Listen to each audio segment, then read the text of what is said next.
the entertainment highlight of the week. Red Ray Gun Limited presents The Benji and Nick Show. Hello. Hello. Good morning. Good afternoon. Good day. Good evening. Good night. Good headphones. Good scatter cushions. Good box to the right-hand side of you. Goodness. Lockness. Ha! Again, like last week, just not prepared. Just not prepared for it. Well, yeah, well, I forgot we were even doing it until a second ago. You know. Yeah, you have a brighter mind. You are more illuminated. Well, welcome. Well, you better say the famous bit, actually. That wasn't a game, and it wasn't about Loch Ness, but it was the Loch Ness game. But it was the Loch Ness game, and I'm certainly not Nick. And I'm not Benji. But this is the Benji and Nick Show, your number one cult television podcast, serving the world, quite frankly. The internet is sort of global. The solar system. The solar sphere. And yeah, we talk about old television, TV gems from the past, things you might remember, things you might want to forget, just old gems, really. We love it. It's true. This week we're talking about Sir Lancelot, the Knight with the Red Plume, which was made in 1956. It's one of Benji's favourites. Also, Jamie, son of Jerry Anderson, should be along later for no particular reason. In a moment, we'll be looking at your emails sent to podcast@nicholasbriggs.com.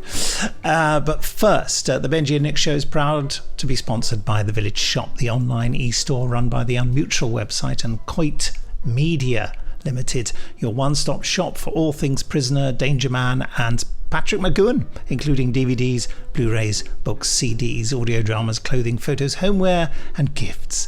New items are added weekly. Benji and Nick Show listeners can enjoy a 10% discount on all purchases by using the code LOCHNESS10, LOCHNESS10, all capital letters apart from the 1 and the 0, which of course aren't capital letters. Use that at the checkout. A further donation will be made to Hope House Children's Hospice at no cost to you, which I think is a lovely gesture. Address is www.theprisonershop.co.uk.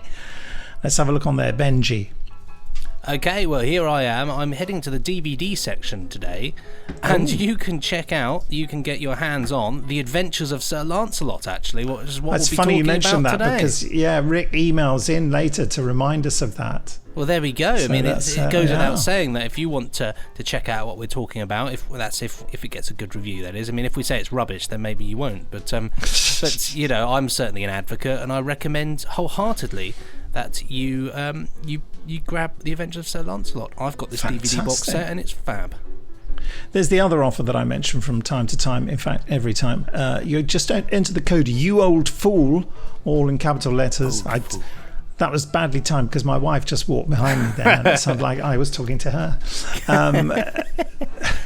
You can enjoy a 40% discount off the 550-page book. Why isn't it 551 pages?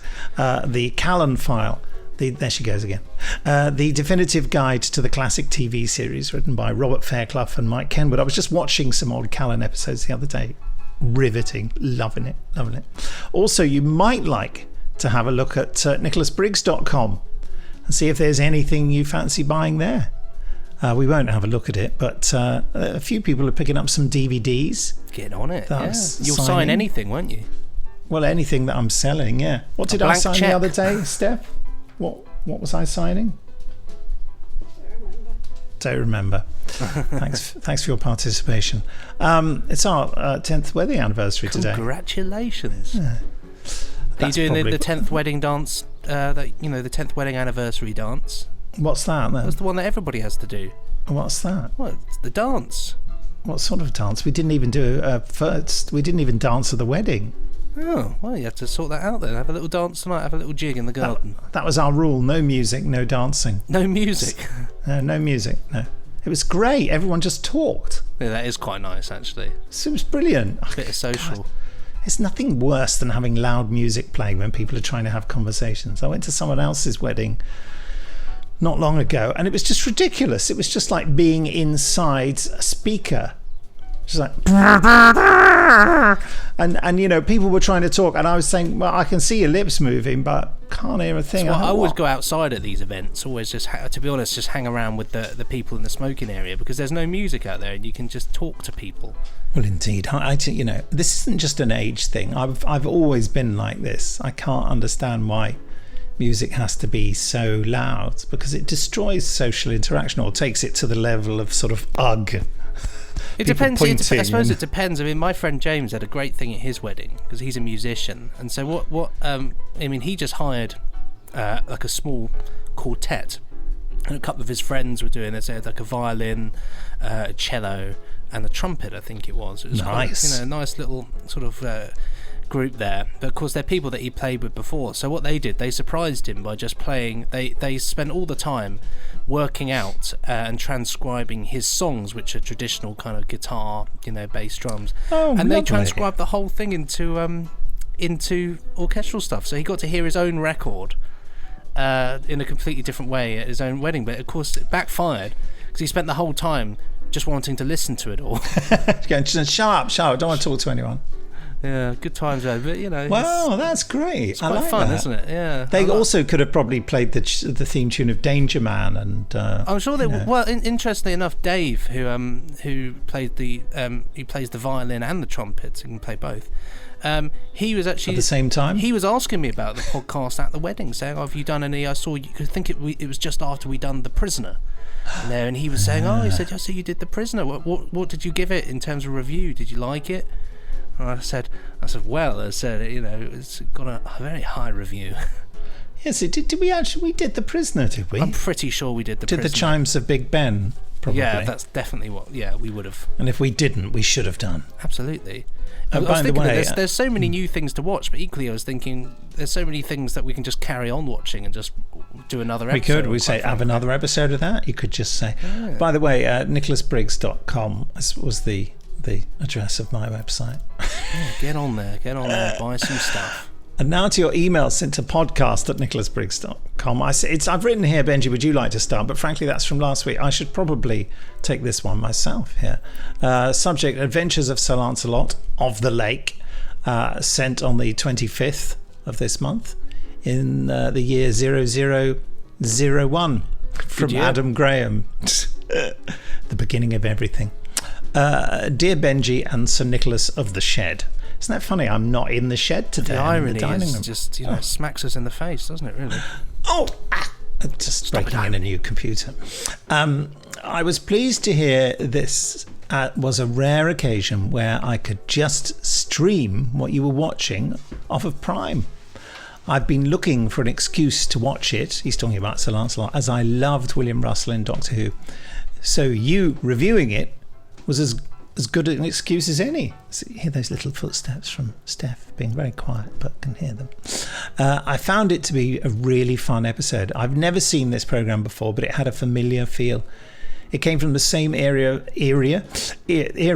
of television that Americans were thrilling to. Davy Crockett, King of the Wild Frontier, Annie Oakley, and Swamp Fox. Well, I've heard of Davy Crockett, but not Annie Oakley or Swamp Fox. Have you heard of those? No, I've not heard of any of those. I'm intrigued. Colour me intrigued. Can you hear the rustling in the background? No, I could only hear a fan behind me going... Oh, right. A Benji Clifford fan. Oh, Benji, I'd like your autograph. This felt very much in the same vein. Family television where the family could gather together, watch tales with varying degrees of truth of heroes of old that were safe for children but also entertaining enough for adults to tolerate and maybe secretly enjoy.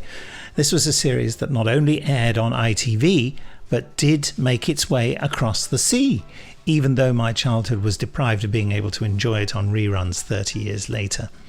I thought it was a great introduction, as you really do get a feel for Sir Lancelot. You hear that rustling? That's bubble wrap. Because we're moving house and Steph's wrapping things up. And William Russell is fantastic as the swashbuckling hero. I also liked their take on Merlin, and there's also his introduction to Guinevere. I really enjoyed the closing theme. I didn't. Though I had to fight Prime to listen to it. Oh, of course, it probably wants to go on. Yeah, modern streaming services are so set on skipping to the next episode. Modern closing credits are generally boring and skippable, but the Adventures of Sir Lancelot breaks the mold by having a catchy closing you have to listen to, even if you have to try 3 times. Do you know who performed it? In case it's one of those added on for American syndication, here's a link to the YouTube video. Look forward to hearing your thoughts. Best regards, Sir Adam of the Townhouse, sent from the days of old where knights were bold. P.S. Next time you ask questions on the podcast, maybe you could copy them over to Facebook. Most of the time I'm listening to the podcast, I'm either in the car or exercising, which makes it hard to write things down. Good point. I will put them on Facebook again this time because we have got some more questions. Is that theme? Who's that theme by? Benji, the closing let's theme. have a look. I love it. Edwin. It says here Edwin Astley. Oh, Edwin Astley, who did all the music. Of course. It's. I assume so. It might not have been the singer though. No, I wouldn't have thought Edwin would. No. I would have thought that would have got a special. You never know, because he was he did used to play in a band, but I think a swing band. Oh, well, then Edwin maybe Astley. it was. Edwin Astley is my favourite of all those old composers. He did Danger Man, funnily enough. Well, I mean, we'll certainly discuss the music, I'm sure, when we get on to... and Randall and Hopkirk. Yeah. God, the music in Randall and Hopkirk, actually, is sublime. There was a fantastic documentary with Jules Holland presenting it, all about Edwin Astley, quite a few years ago now. I can imagine Jules would be a fan, actually. Oh, totally. He loved Edwin Astley's music and interviewed his widow. All about him and stuff. He said that the peculiarly English sound of Edwin Astley's music is really quite unique. I absolutely love his stuff. It's amazing. And Paul Simpson of SFB managed to get me a video copy of it because I couldn't find one anywhere, and I appealed on Twitter, I remember, and people sent me DVDs and videos and things. Anyway, next one up. We got one here. I believe it must be from Rick Davey. It is. It says here, from Rick. Hi all, hope all is well. The complete set of The Adventures of Sir Lancelot, which includes all 30 colour and black and white and colour episodes, is available from the Village Shop for only $14.99, which is actually cheaper than Amazon, interestingly enough. With of course 10% off for the Benji and Nick Show listeners, with free UK posters and packaging too. So do check that out. Can recommend that. There you go.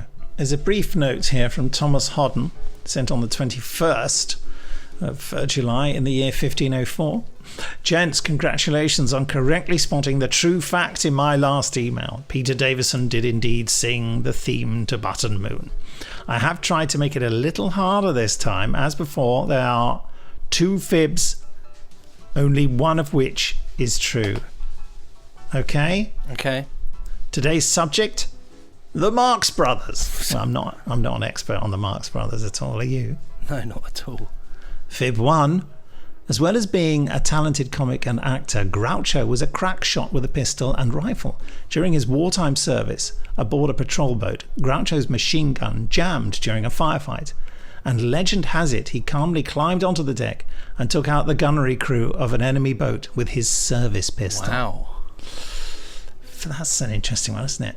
If that's not true, it's true of someone else. You know what I mean? He's taken it from another. Yeah, must have happened. Has a ring of truth about it. Fib 2. As well as being a talented comic and actor, Zeppo Marx was a highly qualified engineer, inventing, among other things, watches that monitored the pulse rate of cardiac patients and sounded an alarm if the rate became erratic, and the mechanism for carrying and deploying atomic bombs from the B-29 bomber. I can't believe that.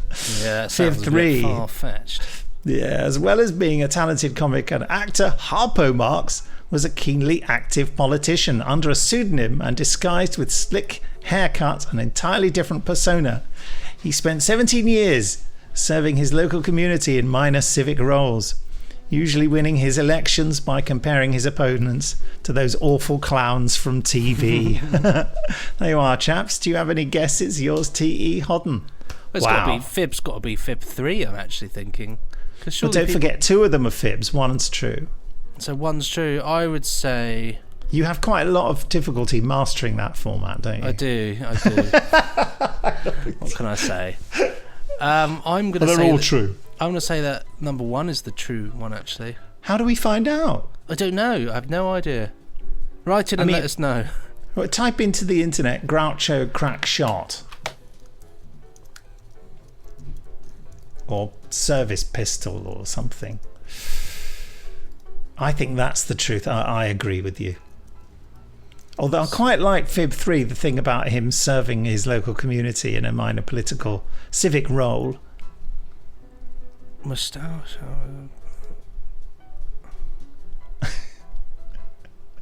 There's just so much on. There's so much on him on here. Yeah. Have you typed anything about a pistol there? Yeah, nothing came up. Okay. Which is the one? Which Marx Brothers serving Harpo? I'm a crack shot, so I am. I don't think that would be his accent. Harpo Marx political career. I'm writing it. I know that it says here Groucho Marx literally danced on Hitler's grave. It's quite funny. Oh,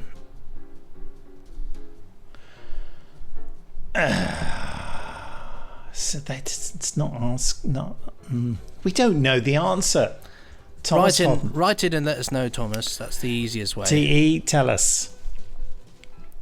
By the way, questions for folks to answer next time, and I will put these on my official Facebook page, are as follows. Be ready, Benji, to invent the last question. Already done it. Already on it. Oh, he's ahead of the game. 1. What's your favourite vintage TV viewing on a hot summer's day? 2. What's your favourite vintage TV theme tune? 3. Who are your favourite vintage TV stars? 4. What is the most blatant use of stock footage you've ever seen? 5. What is the worst use of CSO or chroma key that you can think of? 6.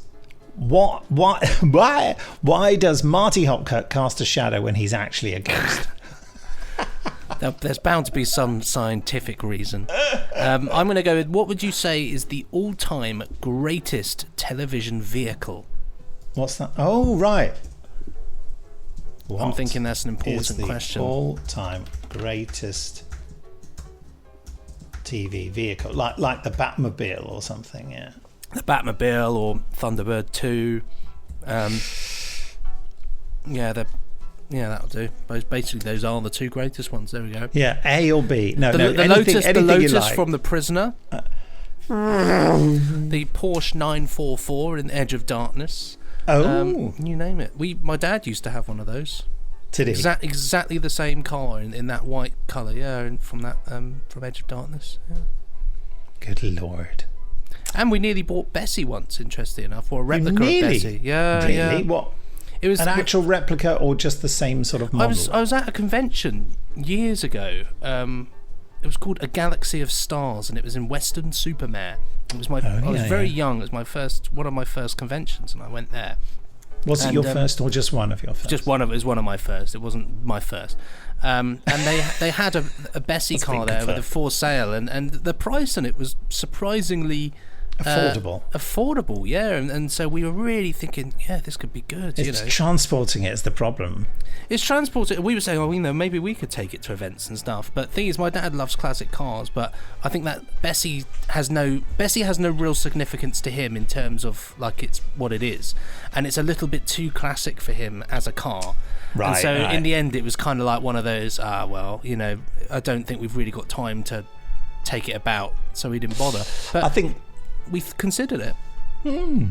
I think what you're talking about really is your dad likes a car to go rather than.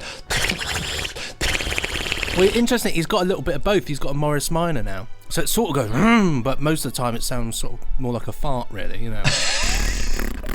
Well, that's because something's wrong with it. No, that's the famous Morris Minor sound, isn't it? The famous farting noise. Yeah, when you change gear, they go. That's true. Yes. Well, we used to have a Morris Traveller. Oh, I love a Traveller. My dad was taken home from the hospital in a Morris Traveller. There we go. Oh, that's good. Yes. Well, when he was a baby, is it? Not not just generally. Yeah, just one day, bloke pulled up, took him home. When I was a kid, our closest friends, you know how families buddy up, and we had a family who we were close friends with. It didn't last, but anyway, they had a powder blue Morris Traveller. Oh, lovely. Yeah, lovely. And they knew someone at Southern Television, and they were making freewheelers. Oh. Yeah. And they had an old powder blue Morris Minor they wanted to blow up, and it didn't work. You see, it had no engine or something, you know, and so they wanted one that worked so that they could have the scene where it drives up, and then they would cut to the one that they blow up. Yeah. So that family's powder blue Morris Traveller was used in the Freewheelers. Funnily enough, I mean, the funny thing is, I mean, we only saw it in black and white, so it could have been any blooming colour. Could have been anyone, really, yeah. It could have been light. It could have been light pink or white. But anyway, and I remember I knew that it was not their Morris Traveller because theirs had the registration plate on the back was a square stuck on the back door as opposed to at the bottom on the bumper. See, it's technical. It's important. All of detail, which is fascinating, I know. Yeah, but you know, they're the things there's the things you notice, aren't they? You think, oh, you know, it's like the same when we were talking Planet of the Daleks the other day. You know, Dalek toys and normal Daleks. You know, Joe Public watching at home would probably think, oh, they're the Daleks. Whereas anybody who knows Daleks will look and say, oh no, the necks are all wrong on those. Wrong shape. Yeah. Wrong shape. Good point, and it just won't do at all. You know, so, I remember being terribly worried that they might have accidentally blown up the wrong Morris Traveller. Can you imagine that? Here you go. There's the keys. Where is it? Well, it's gone. And what?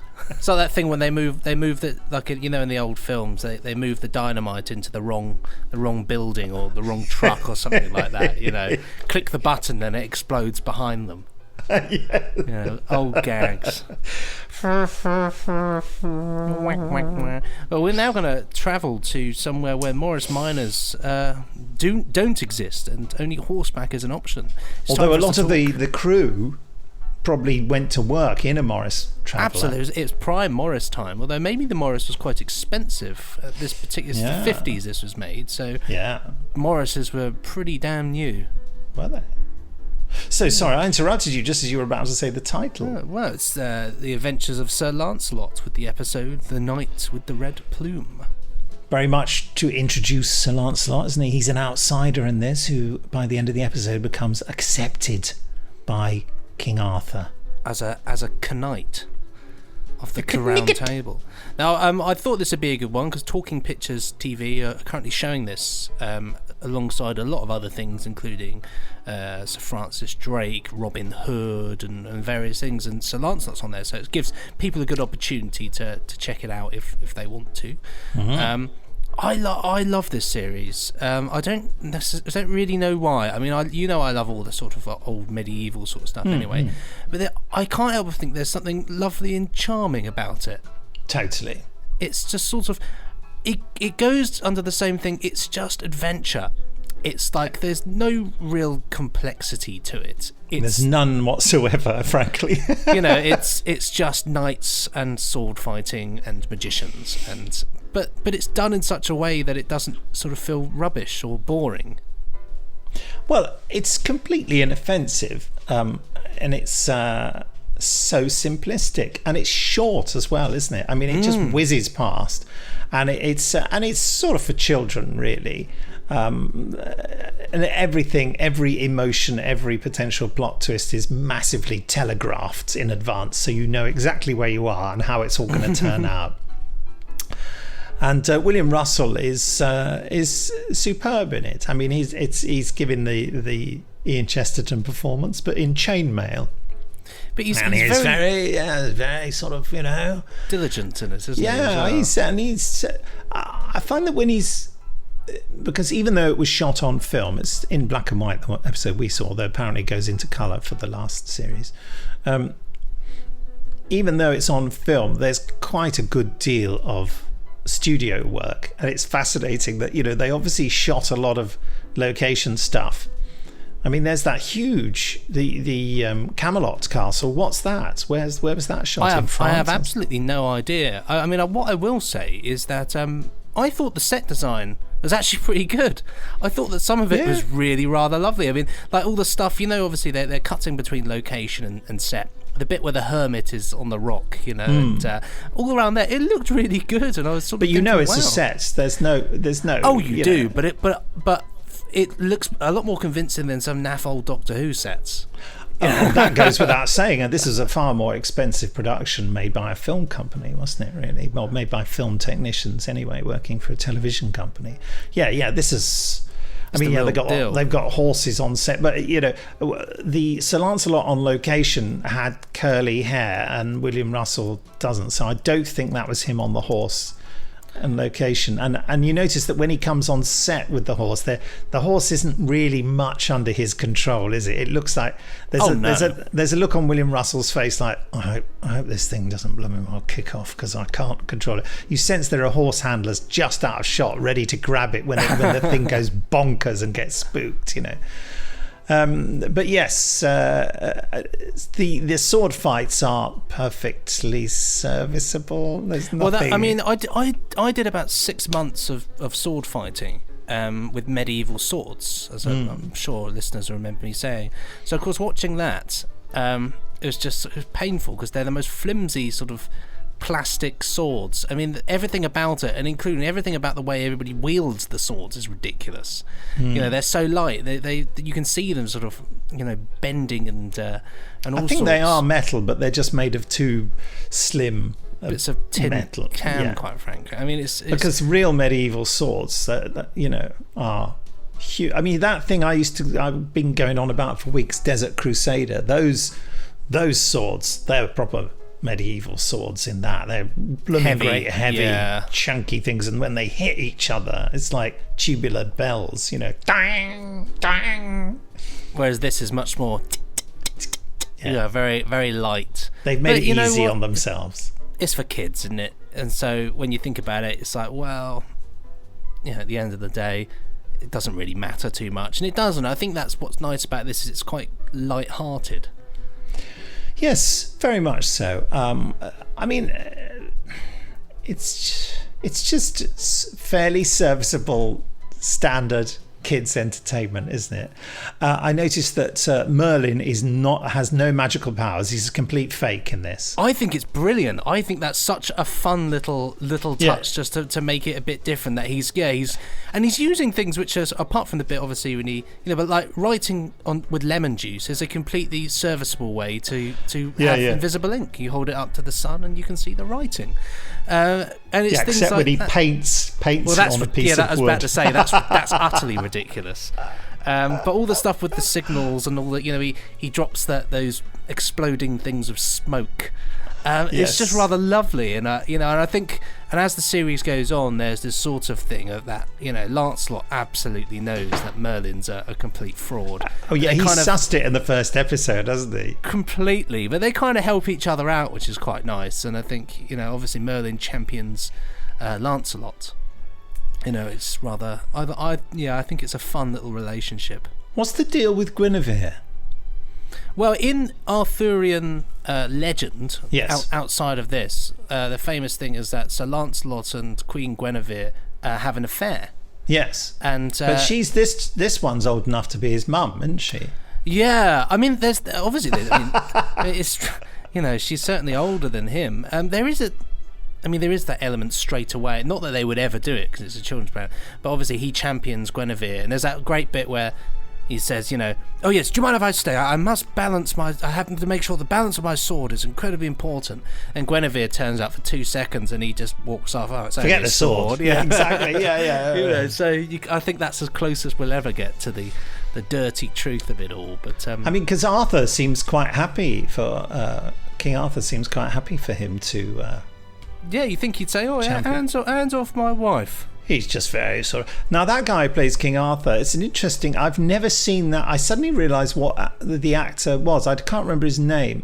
But he it's not the kind of role that he generally played in film and television. He'd had quite a distinguished film career, that actor. Really? He normally, I mean, he's bald, so he's wearing a wig. And so he's quite a wig. He's quite difficult to recognise. He's in a lot of submarine movies and naval battle movies and things. Ronald Lee Hunt. No, that's what it says here. King Arthur, Ronald Lee Hunt. Who was the guy who played Colonel Buchan in Freewheelers? That was Ronald Lee Hunt, wasn't it? I'll have a look. Hold on. He played Dr. Binley in The Professionals. Warship, he was Gage. New Avengers, he was General.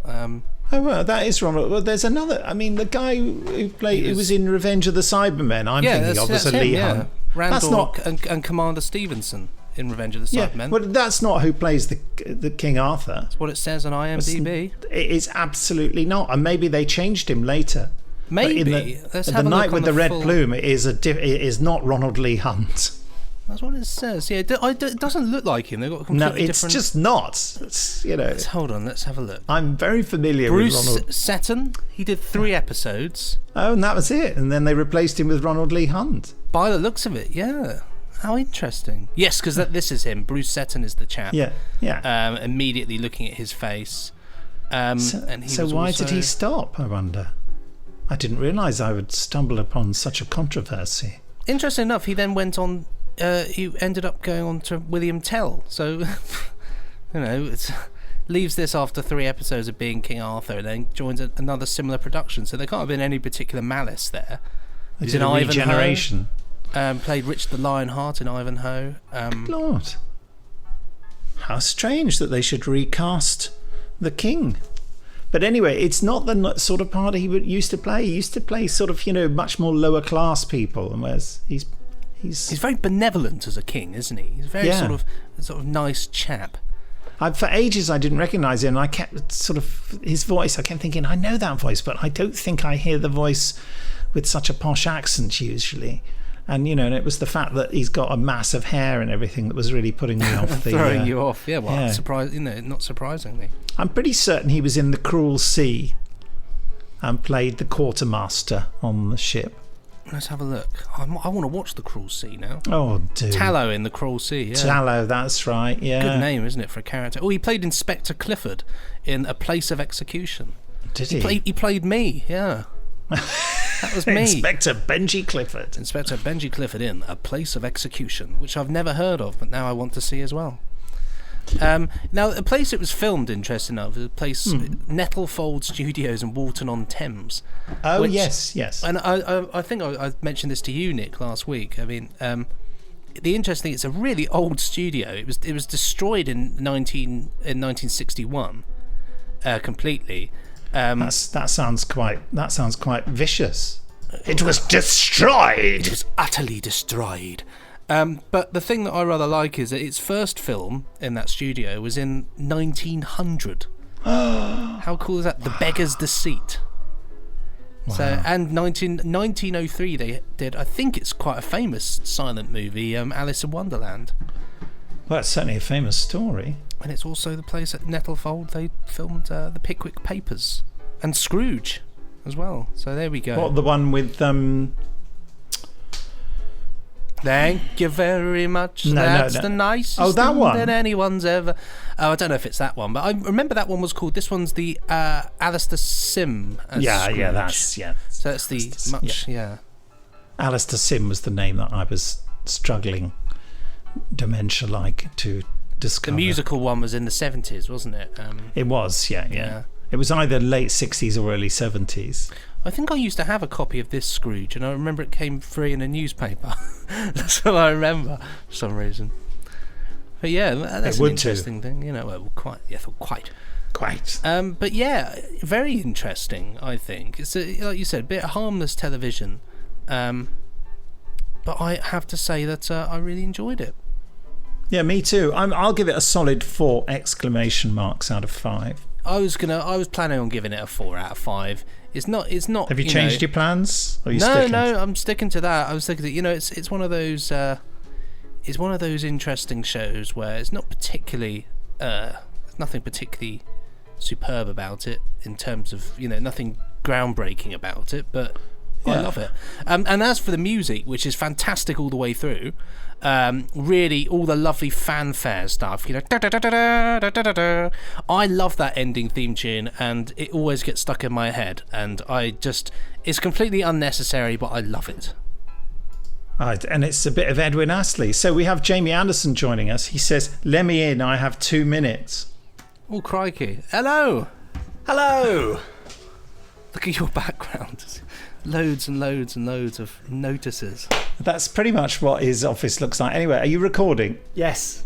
So, Hello. thank you for joining us for only 2 minutes, though. Sorry about that. I have another call to join very shortly, which I'd forgotten about and had just been reminded about. Oh, my goodness. Well, let's speak for 2 minutes. Get going. On any subject? Come on. Any subject. Yeah. Any subject you like. I've clammed up now. I don't know what to say. Vintage television. It's great. Have you been watching much vintage telly lately, Jamie? I know that you have. Oh, I've been watching a bit, yes, but I can't speak of which volumes of television or why. But there is, very exciting though. Whatever it is, I'm sure. Yeah, something vintage, ahoy, and it's jolly good fun. But no, otherwise, I've just not been doing anything other than working or sleeping or mostly eating. Although I did download a PlayStation game called Zombie Army 4. Army 4. And I killed some zombie Nazis, so doing my bit there. I don't think you can technically kill just a having zombie. a look at Zombie Army 4. That does look very... I mean, this is leagues from classic television, but... There is a great one that my friend, our friend Tom Saunders recommended to me. It's an old game that you can get on PlayStation. An old game, but it's a zombie shooting thing. But it's set in London, so you can go you can go to all your famous London landmarks and shoot down in the underground shooting zombies, which is quite it's like novel. Grand Theft Auto, where you can actually go and visit places you've been. I remember driving a car around inside a restaurant that I'd eaten at recently. On Grand Theft Cosmos. I'm just thinking of a big Grand Theft Cosmos. That is the next in the series. Where you try to steal the level universe. The level of localized things is hilarious. Like you can get on the latest train simulator. I can just drive from Eastbourne Station straight to Brighton using just the exact same amount of time. It's quite funny because my sister works in Brighton, so I was saying, oh well, maybe we could, if we wake up early enough, I can drive the train and you can just pretend that you're going on your trip to work. We can. Brilliant. That is I can't believe that Jamie's only got 2 minutes and you're talking about your computer games experience. I mean, I'm a minute over, but now I want to say, by the way, there was a PlayStation 2 game years ago called Getaway, I think, which was a gangster Getaway. thing. And I've just had a prompt from my person I'm having the call with saying, sign in. So I'm just going to finish this very quickly. It was a perfect replica of London. Like, they'd gone around and photo scanned the place, and you literally could drive anywhere in London, and it was amazing. And when you died, it played a little theme, boo-doo-boo, which I still remember Which is exactly the same as my doorbell. Have you ever seen Sir Lancelot? No. The 1950s one. That's what we watched today. Hope it was great, but I'm going to have to go. I'm really sorry. Bye. See you later, Jamie. Thanks for having Send me the Goodbye, recording. everyone. Take Bye care. bye. Bye. Never liked I him. can't leave. So there we have it. So it's been quite a short podcast today, but that's because Sir Lancelot has been a thoroughly rewarding and uncomplicated experience. What are we going to do next time, Benji? I don't know. I mean, are we on the final episode of Planet of the Daleks? No, I don't. Are we? We were on episode 4 last time, weren't we? I don't know. Don't ask me complicated questions. Don't ask me. Let me have a look. I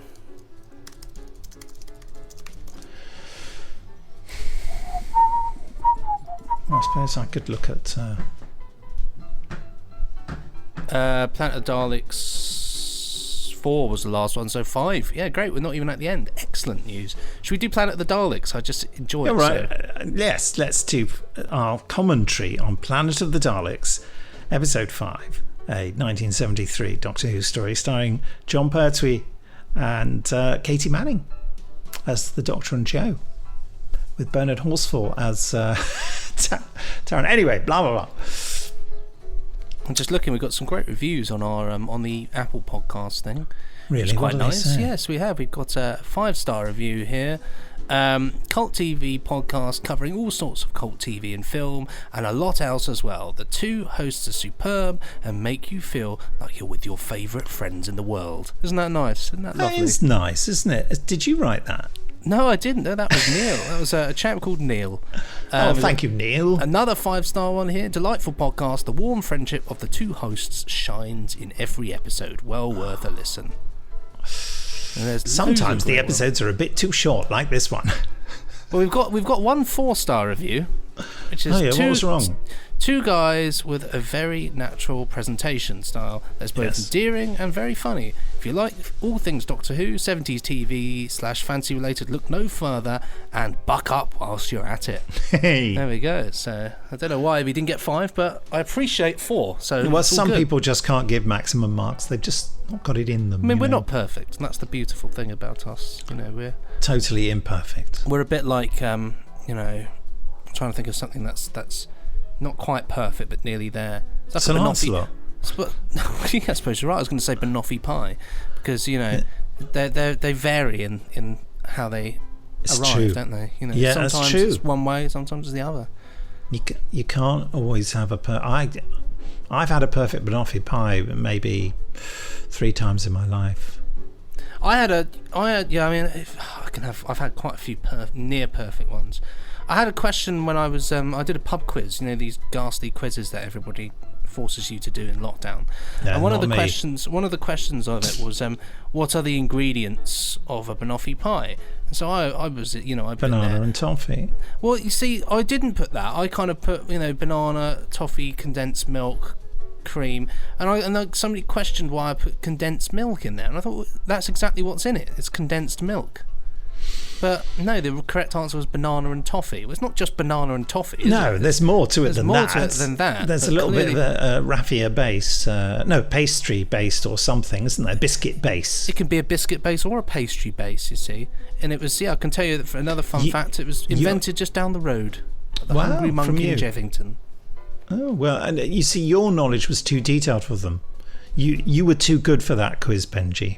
Yeah, I like to think so. You're above them. I'm above all that. Yeah, they are but worms to you and your Banoffee knowledge. Bow down and kiss the platform in which I stand upon. Well, no, in fact, this could be my moment. Master of the world. Yes, nothing in the world can stop me now. Well, that's another good one. I know. Don't forget to send your emails into podcast@nicholasbriggs.com. I might just remind you of our 7 great questions for you. What's your favourite vintage TV viewing on a hot summer's day? What's your favourite vintage TV theme tune? What are your favourite vintage TV stars? What is the most blatant use of stock footage you've ever seen? What is the worst use of CSO or chroma key that you can think of? And why does Marty Hopkirk cast a shadow when he's actually a ghost? What is the all-time greatest TV vehicle? There we go. Solid questions there. Well, I suppose it is now time to get nice and close. Well, it's been a pleasure. More than that. Goodbye from me. And goodbye from me.